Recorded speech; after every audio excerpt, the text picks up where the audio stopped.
As the Wi-Fi drops and the group chat explodes, these are the days of our petty little lives.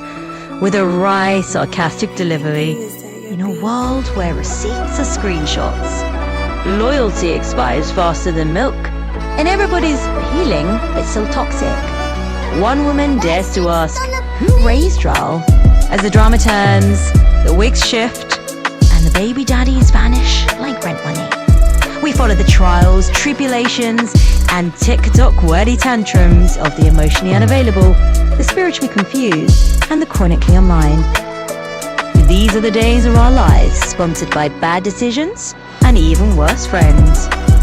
With the chaos levels peaking, people keep asking, is this slightly scripted or are these folks just naturally unhinged? Worst, why are we paying them to live stream the collapse? In the next few breakdowns, I'll be mapping the fine line between manufactured drama and real-life dysfunction. Because two things can be true. It's a spectacle and a strategy. Let's pattern the madness.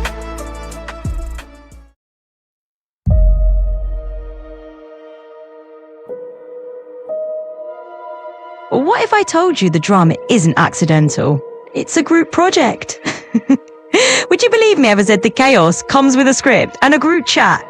That the beef is seasoned, marinated, and served cold for clicks. And while the public fights over crumbs, the cast is backstage at splitting the cake. Because here's the kicker. The exploitation of Christian Jesus isn't just ignored. It's practically sponsored. Not a single cease and desist, no legal smoke. Just vibes and threats with zero follow-through.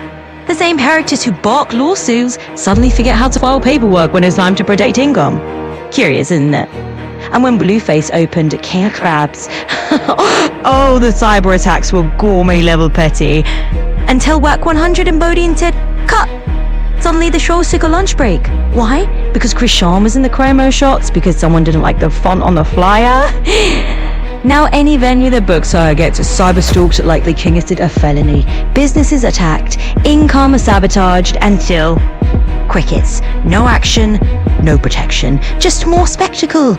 So let's ask again, why is nobody doing anything? Is it incompetence, indifference? Or is the silence part of the show?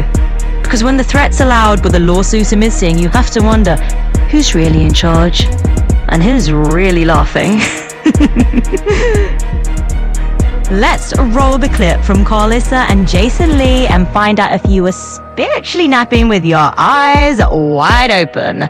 The truth didn't whisper, it screamed. And some of y'all still hit snooze. Jaden is controlling this whole shit. Y'all think it's John. She told him, go on over there and get that bitch money. Bring it back. You better stop fucking playing. You ain't picking up what I've been putting down this whole year, huh? Okay, wait, no, we're gonna get into it because you've been putting a lot down. All right, so, Jaden. She's the pimp. Ooh, we're back in the circus tent, huh? The ringmaster's wig is crooked and the lions are gossiping. Let's roll another clip. Jaden Alexis and Carlissa free-filmed for your protection from the 6th season finale where logic go to die and receipts come dressed in glitter.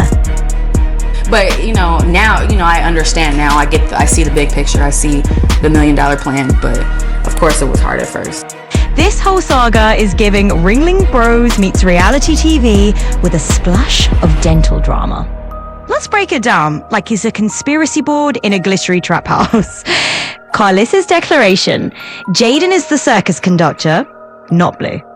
So, Blueface is just the sad clown, juggling lawsuits and lost teeth, while Jaden's out here cracking the whip and cueing the elephants.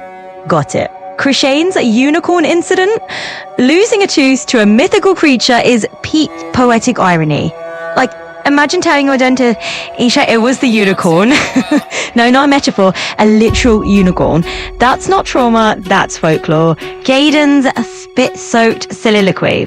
She was rolled in that blunt like it was a scroll of ancient prophecy. Except instead of ink, it was 90% saliva and 10% ambition. I was waiting for her to baptize it and call it the Holy Rap. $1 million plan vibes. She's nervous but committed, like someone who just realized the pyramid scheme is working and she might be the pharaoh now. Baby mama beef.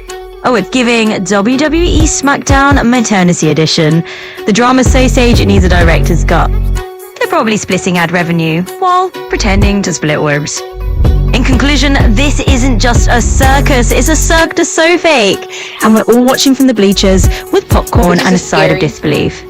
Bitches is runners. Bitches is scary dead, like you sleep, bitch. Let's hear about it. Let's hear about it. So I told him, we're not doing that. We're not doing no hugging on no bitch. You're not touching nobody, none of that. Right? Right? Did that. He think it's all fun and games, right? Yeah, I really wasn't gonna do it to this raggedy bitch, but she wanna pop it at the mouth. She wanna put it at the mouth like she not no scary bitch. Yeah, okay. You don't talk about my son, cause that's gonna get you beat up again. Running in the mountains, okay? Let's talk about it. Let's talk. She's still talking. At this point, the blunt's aged into a cigarello, and the lighter's filed for unemployment. Exactly. Let's fast forward past the TED somebody. Talk and see if she ever Ask actually somebody. sealed that soggy Scary masterpiece or just talk about emotionally something else. bonded with it. That's why you eat hopscotching. Say that. Exactly. Exactly. Ask somebody. Ask somebody. Scary bitch. Yeah, talk about something else.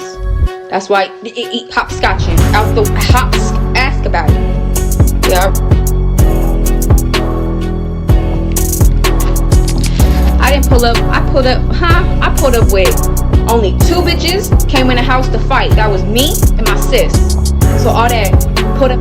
Nope, skip to the end. Still no blunt, still talking. She's got that studio gangster aura, like Coolio if he got lost in a Hot Topic. So here's the rundown.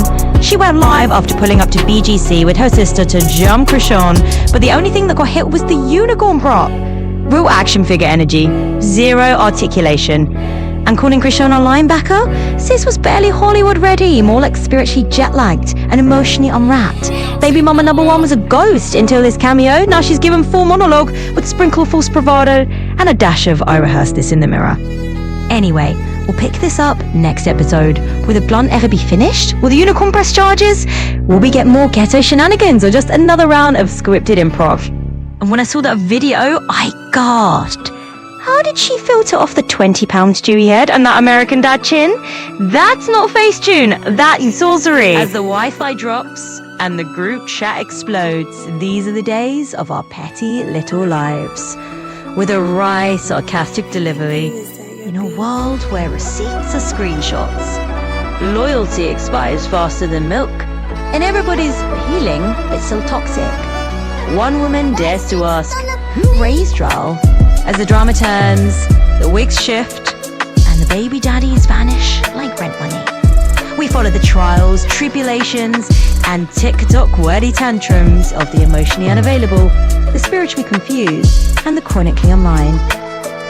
These are the days of our lives, sponsored by bad decisions and even worse friends.